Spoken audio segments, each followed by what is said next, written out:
Sécurité de l'authentification biométrique sur les plateformes mobiles par la méthode des caractéristiques et le calcul parallèle, c'est le thème défendu par M.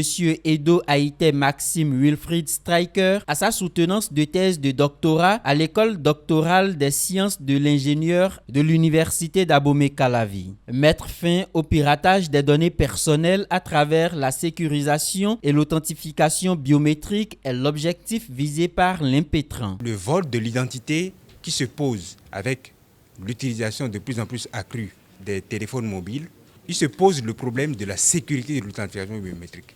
D'abord, notre travail a été premièrement à travers le renforcement de la méthode des caractéristiques fortes pour renforcer la reconnaissance par empreinte digitale sur les plateformes mobiles. Et deuxièmement, nous avons utilisé le calcul parallèle, c'est-à-dire l'évolution des capacités de traitement parallèle des appareils mobiles haut de gamme aujourd'hui à travers le calcul parallèle pour renforcer donc le TE, c'est-à-dire l'environnement d'exécution sécurisé qui sépare donc les applications malveillantes des applications de confiance ou des applications normales de ces plateformes mobiles-là, pour sécuriser donc le TE et donc sécuriser l'authentification biométrique-là, utilisant donc le calcul parallèle pour renforcer et accélérer le temps d'interaction avec les bases de données et renforcer également la performance, accélérer donc l'authentification par empreinte digitale sur les plateformes mobiles. Des travaux de recherche prometteurs et un travail scientifique bien apprécié. Au dit des membres du jury, ce travail scientifique devrait inspirer les futurs doctorants. Les résultats obtenus à l'issue de cette thèse de doctorat sont prometteurs.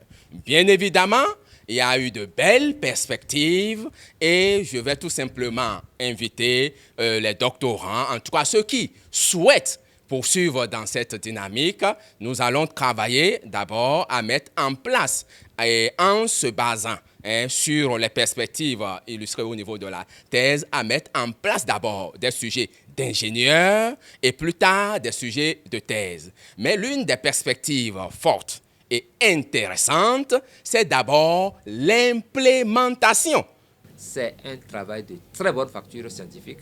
Ici, à l'école doctorale des sciences de l'ingénieur, nous pensons que pour le domaine donc, de l'informatique et des télécommunications, eh bien, donc, cette thèse-là va faire partie des thèses vraiment que nous aurons la fierté de pouvoir exhiber partout où nous avons donc à exposer nos résultats de recherche. Le ministre conseiller à l'enseignement technique et à la formation professionnelle a rehaussé de sa présence cette soutenance qu'il apprécie à sa juste valeur.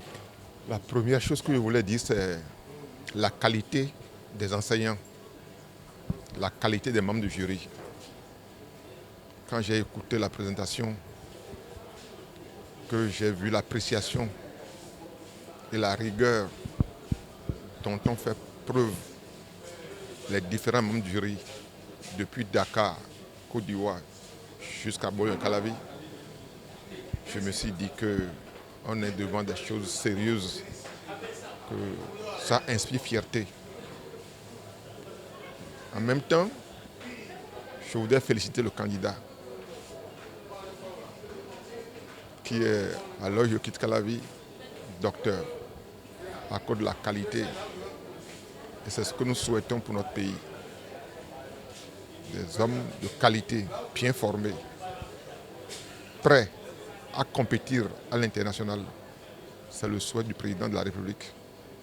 Au thème des amendements des membres du jury, ce travail scientifique est sanctionné par la mention cote A. Le désormais docteur Edo entend approfondir ses recherches pour un travail scientifique plus accompli.